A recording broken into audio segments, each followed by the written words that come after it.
noir qui pourtant essaye de nous pourchasser par derrière. Je suis partie pour 4 jours au près comme ça normalement. Mais j'avance vers le nord, alors je vais pas me plaindre. Alors, en sortie de Poteau Noir, il y a l'Alizé, mais c'est au près avec forcément un peu de mer, le bateau qui tape. On a un bateau qui est assez performant dans ces conditions-là par rapport aux derniers pollueurs et autres bateaux ronds qui sont pas conçus pour ces allures-là. C'est le retour de nos copines à Sargasses, il y en a partout là. Le jet là que vous voyez habituellement, il n'est pas du tout comme ça là, c'est qu'il y a des algues dans le safran. C'est une des conséquences du réchauffement climatique. On n'en voyait pas autant il y a quelques années. C'est un peu comme si on prenait des sacs plastiques dans les appendices. Donc ça ralentit le bateau déjà, ça se prend un peu partout, ça rajoute des efforts dans les systèmes. C'est quand même quelque chose de pénible qu'il faut gérer tant pour le matériel que pour la performance. Énorme coup de chaud.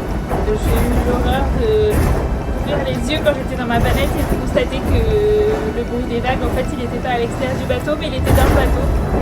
J'avais jamais vu ça quand même autant d'eau dans mon bateau.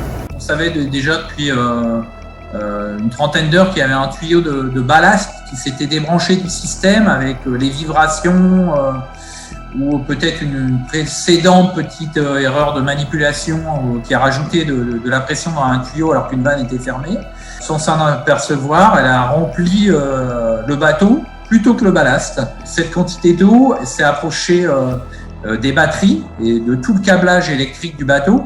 On a réagi quand même très vite et 15-20 minutes après, toute l'eau est évacuée du bateau. Comme il y a eu des câblages qui ont été en contact avec l'eau de mer, il pourrait avoir un peu d'oxydation, mais on n'a rien constaté à ce stade et elle peut continuer tranquillement à remonter vers le nord.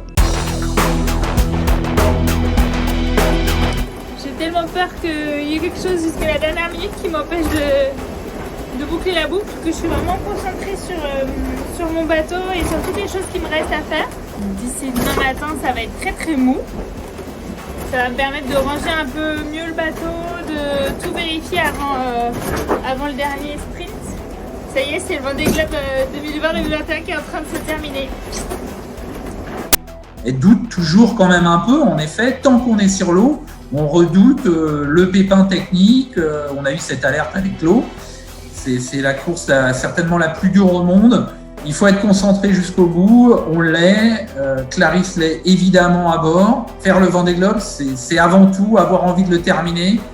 Donc c'est une petite appréhension et beaucoup d'émotions de voir que les premiers, eux, ils ont atteint cet objectif-là.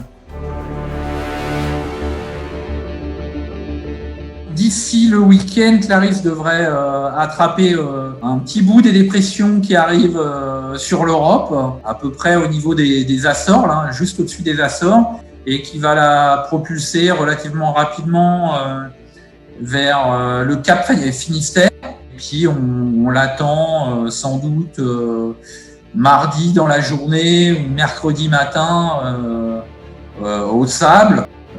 On veut qu'elle puisse profiter de l'arrivée, on veut que ça soit une fête et un réel moment de partage cette arrivée.